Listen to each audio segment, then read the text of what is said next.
আমরা কেন এখানে আসছি? সবাই মনে করে বোধহয় জামাত ইসলাম মানে এখানে সব মৌলানা। মঞ্চে দেখেন শুধু একজন মৌলানার নাম বলছে, আব্দুল হালিম সাহেব। বাকি সব barrister, engineer, doctor. Shafiqur Rahman সাহেব নিজে ডাক্তার। সব শিক্ষিত লোকের সমাবেশ, সমাগম, 11 দলীয় ঐক্য জোট হয়েছে। সুতরাং সমগ্র জাতিকে বলবো, ভুল করবেন না। আমি একজন মুক্তিযোদ্ধা, এটা হলো আমার জীবনের শেষ যুদ্ধ।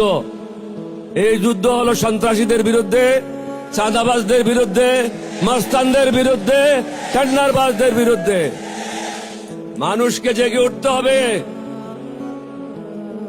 কয়েকটা টাকার বিনিময়ে, মিথ্যা কথার আশ্বাসে জাতিকে বিক্রি করবেন না। বিগত 25 বছর মোদির গোলামি করেছে তারা। মোদির গোলামদেরকে আপনারা ভোট দেবেন না। ঋণ খেলাপিদেরকে ভোট দেবেন না। মাস্তানদেরকে ভোট দেবেন না। সন্ত্রাসীদেরকে ভোট দেবেন না। ভালো মানুষ যারা আছে তাদেরকে ভোট দেবেন, তাহলে সমাজটা ভালো হবে। আপনি একটা হারামিকে ভোট দেবেন আর বলবেন যে সমাজ ভালো করেন। সমাজ কিভাবে ভালো হবে? সমাজ ভালো করার জন্য ভালো লোকদেরকে ভোট দিতে হবে।